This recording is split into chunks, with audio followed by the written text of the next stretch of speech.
Hi, my name is Aline Mayagoitia, and I play Katherine Howard, Henry VIII's fifth wife, in the Boleyn Company of Six, the musical. All right, well, we will go ahead and just jump right in. Well, first off, I want to say thank you so much for taking the time to talk with us today. I do really, really appreciate it. Of course. Uh, so, for the people that may not be familiar with the show Six, what can you tell us about the show and, of course, your role in it? So, Six, the musical is about the six wives of Henry VIII being kind of reincarnated as a pop group a la the Spice Girls, and coming back to say, hey, these are our stories. Let us tell them from our point of view, with a really fabulous, like, banging pop music score and the most amazing costumes and lighting you've ever seen. I know I am incredibly excited to see this show. I have been jealous ever since I've seen clips of it. For all the people that are lucky enough to see it already on tour, or people on Broadway that have gotten to see the show. One of the things I've noticed is right now it seems like these historical shows, things like Bridgerton, even Hamilton, are really what people are excited to see. So I would like to ask you, why do you think audiences kind of flock to these types of shows right now, and what sets Six apart from the rest? It's a great question. I think we're at a moment in history where we are really making ourselves step back and question everything from a feminist standpoint and from social justice, like racism standpoint, just to say, like, what did we overlook, especially in stories that are not necessarily about gender. Like, I think, historically you're like, oh, Henry VIII, that's where we got the Anglican Church. Like, that's the TLDR of that story, right? But like, for this, we're really saying, okay, like, what did marriage mean back then? How was he, as Henry VIII, as the king, like anointed by God, but also just like as a man, seen that these women were used as pawns by their own uncles and fathers that put them in his way so that he could marry them. And you know now, as theater makers, I think we have this really cool opportunity to say, okay, yeah, we could, like, I think Toby and Lucy, sorry, I think Toby Marlowe and Lucy Moss, the writers of Six the Musical, could have been like, okay, let's just write, chronological stories. Scene one, Henry VIII enters, marries Catherine of Aragon, just go through it. But the really amazing thing about theater is that you say, well, the content dictates the form, right? So what's the coolest way we could do this? And I think to say, we're not even going to have Henry enter the stage. It's just going to be six women, microphone in hand, the whole time looking straight at the audience saying, this is exactly what happened to me. And here's my humor and here's my ownership of this story. Um, in a way that I think speaks to a younger audience way better than like a textbook would. And that, I think, is really exciting about, the Bridgertons and the Hamiltons and Six, like, to bring history to the modern age and for a younger audience in a way that they're like, wait, this is actually hip, and like makes me, I mean, personally, I can say I've thought more about marriage and how we look at marriage now by doing this show than I would have, I think. That's incredible. I love that. If you can do any type of piece of art that gets people thinking, I mean, that's really what it's all about, right? Yeah, and honestly, I think what this show does so well, and the reason that it's like a viral sensation that just won't stop growing, is that at the end of the day, it's just really smart and it's really fun. Like, it's a really good 90 minutes at the theater, which I think a lot of the time, especially for young people, it's like, ugh, I gotta go to the theater. Like, here we go, 5-act play. Like, and that's not everyone's cup of tea, but I think with this, it's such a good introduction that now I'm seeing people that are, fans of Six, this is like the gateway, and then they're like, wait, what else is there? And they get introduced to other things, which for I me as a theater nerd is lovely. I love it. I absolutely love it. Now, talking about the show itself, the creators put so much thought into the overall look of each of the wives in the show. The costumes are stunning.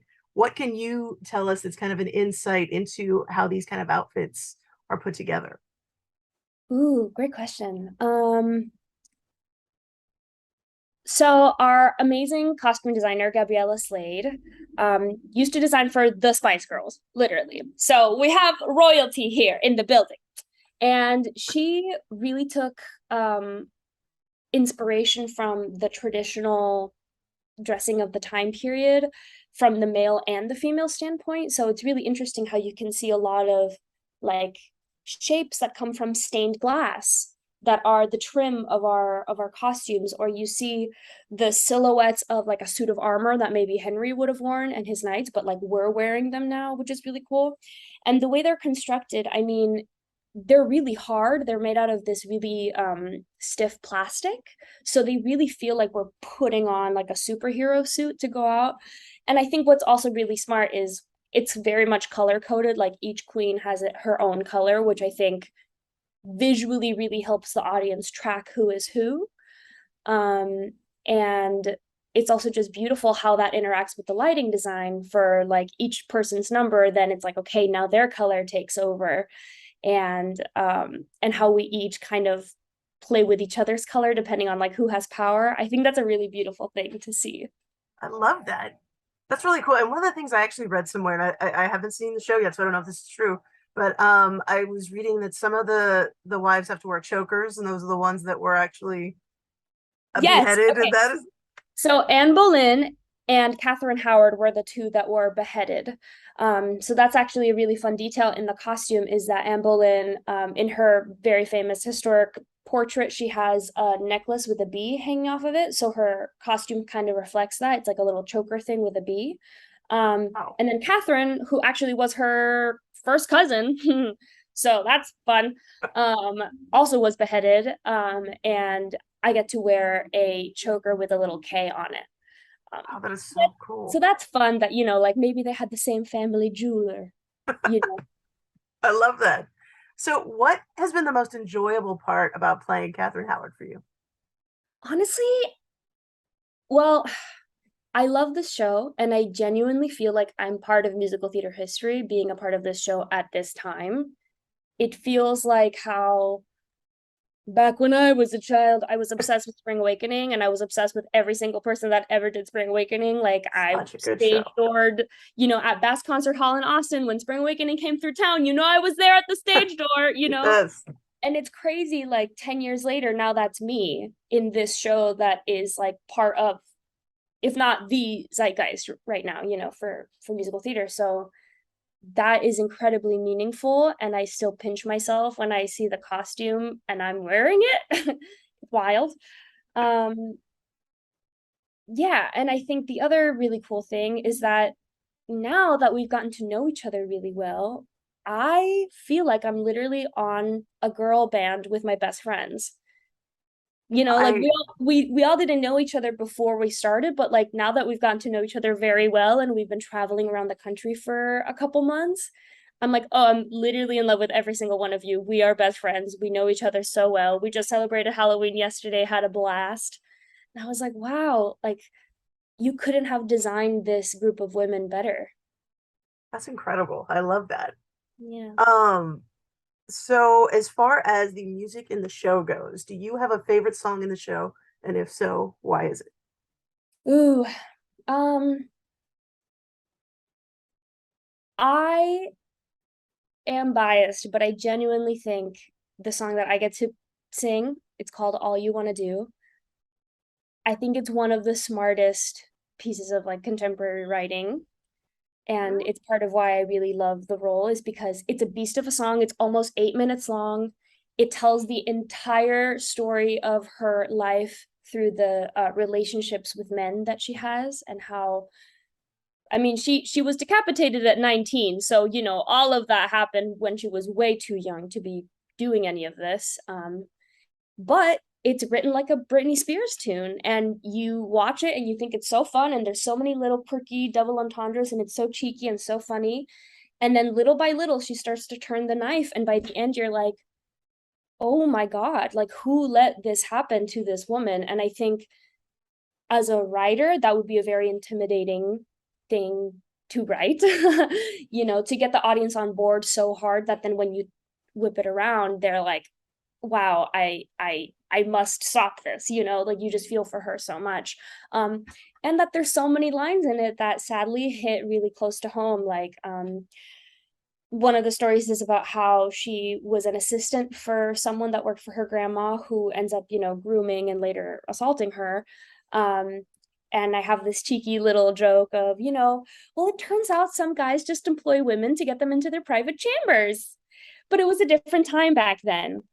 And the audience just, we all go, it's like a groan laugh because, I mean, we have this Harvey Weinstein documentary coming, or not, feature film coming out this year, and like that could be any of us, you know what I mean? Like it's been 400 years and nothing has changed. So that feels really good to say to the audience every night and to kind of shove it in their face. It feels like I'm doing something for the good of women. I absolutely think you are. Well, I always kind of like to end on these questions right here. So the last two questions I have for you is, one, what do you hope that audiences take away from this show? And two, for the people that are on the fence about it, why should they come and check out Six? Okay. I hope that audiences take away the fact that we as women need to stop competing with each other and really internalize the fact that there is room for all of us. And that thing that is instilled in us of like, oh my God, who will like me, like trying to get like validation from the guys, all that stuff is just an instrument of the patriarchy, and it's what puts us down. And if we keep believing it and internalizing it, we're just never gonna like progress. So I think it really starts with us as women to say, I will not let men pit me against my sisters. And what's so funny is like that's actually a really meta part of the experience we are going through as actors, is because now this show is a worldwide phenomenon. I think there's like 7 or 8 companies around the world, and there are compilation videos of each one of us doing our turn at the song. And it's a very healthy fandom, so it's not like competitive in any way, but it is still comparison. And it's so interesting because the moral of Six is, if we're all just the wives of Henry VIII, then we're just that. We don't get to be like full-fledged human beings because we're just in this category. So what I really hope the audience takes away is to say like, well, as people, we can't just be like the one woman in the, chairman of the boardroom, or, like you can't just be like the token one teacher that they got for this one thing because like, oh, we have to have a woman, and that I think when little kids, yes, little girls, but every little kid comes to see the show to say like, I'm not gonna participate in that sort of comparison. You know what I mean? And I know that this all sounds really heavy, but the thing is, the show is just dynamite. Like it's 90 minutes of jokes, jokes, jokes, all bangers, no skips. It's literally like the loudest musical you've ever seen. It's so fun. It's only 90 minutes, which is fierce. If you don't like it, you're out so quick. And you'll beat the traffic on 45. And the greatest thing is like, it's such, because it is written in like an authentic pop voice, I think anyone that traditionally has not really enjoyed musical theater, that's okay. You're gonna love this, truly. I am beyond excited to see this show. And I'm even more hyped hearing you talk about it now than I was just a few minutes ago. I cannot wait. I cannot wait. Well, there you have it, guys. What more reason do you need to come and check out Six at the Hobby Center? It's going to be playing November the 8th through the 20th. Tickets are on sale now at broadwayatthehobbycenter.com. Thank you so much for talking with us today. You were incredible. Come and check out these lovely ladies at the show. You are not going to want to miss it. This has been Ray with the Houston Film Fanatics, and we will see you guys really soon. Have a great one, everybody.